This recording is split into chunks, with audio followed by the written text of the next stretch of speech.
दुर्घटना पीड़ितों के लिए न्याय की मांग को लेकर आक्रोशित नागरिकों ने कुनघाड़ा रहतवारी बस स्टैंड पर धरना प्रदर्शन किया। गढ़चिरौली चामोर्शी राजमार्ग पर कुनघाड़ा रहतवारी बस स्टॉप पर 5 घंटे का यातायात जाम।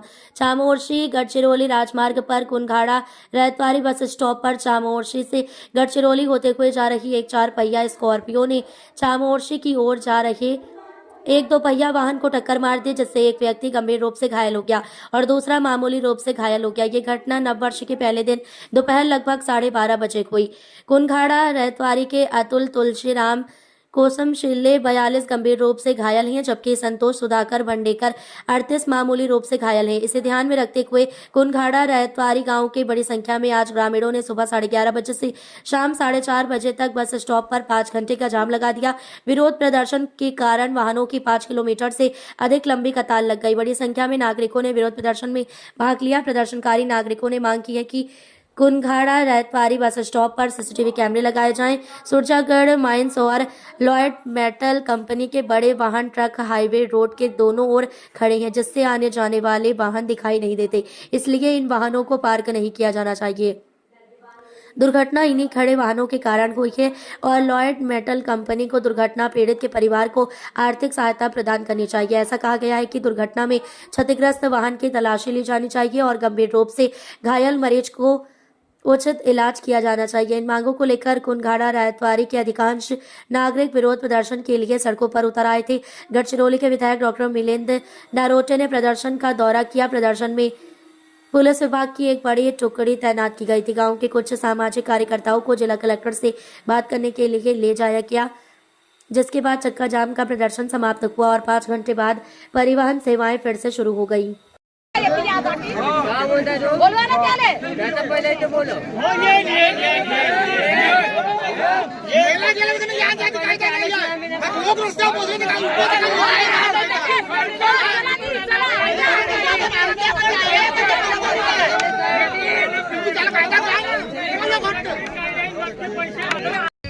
तुम्ही बाजूला करा, तर बाजूला करतो म्हटलं तर तो सरळ सरळ बोलतो ठोकून टाकेल, ही त्यांची भाषा, मनमानी कारभार चालू आहे। हा कुठला न्याय झाला?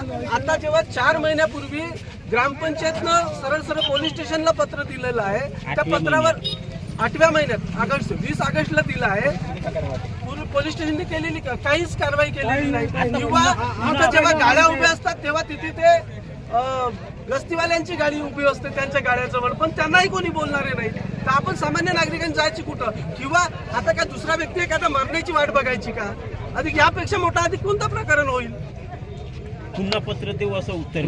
तर पहिले दिवसभर हे ट्रॅफिक चालते ट्रकची, त्याचा एक टायमिंग ठरवा, सकाळी किंवा संध्याकाळी, त्याच टायमिंगला तिथून ट्रका सोडण्यात यावा।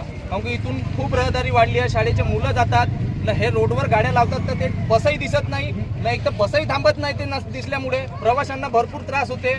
इथं बॅरिगेटची आवश्यकता आहे, बॅरिगेटची आवश्यकता नाही, इथं गेटची आम्हाला आवश्यकता आहे। आणि जो आज तो मरण्याच्या तावडीत आहे तो व्यक्ती कोसम शिल्ले, त्याला पहिले सुरजागडवाले भरपाई दिले पाहिजे, कारण की तो बिचारा आज कोमात गेला आहे।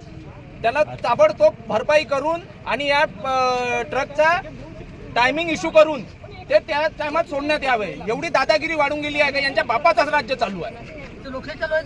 लोकशाही तर गेली खतमच झाली आहे, बापाचं पुरं त्यांची दादागिरी चालू आहे।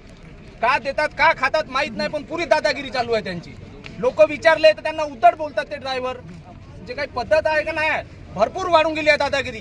ताबडतोब आताच्या आता त्यांना तो पहिले गाडीवाला भेटला पाहिजे आणि त्या ताबडतोब त्या व्यक्तीला भरपाई दिली पाहिजे आणि त्याची सगळी जबाबदारी उचलली पाहिजे सुरजागडवाले।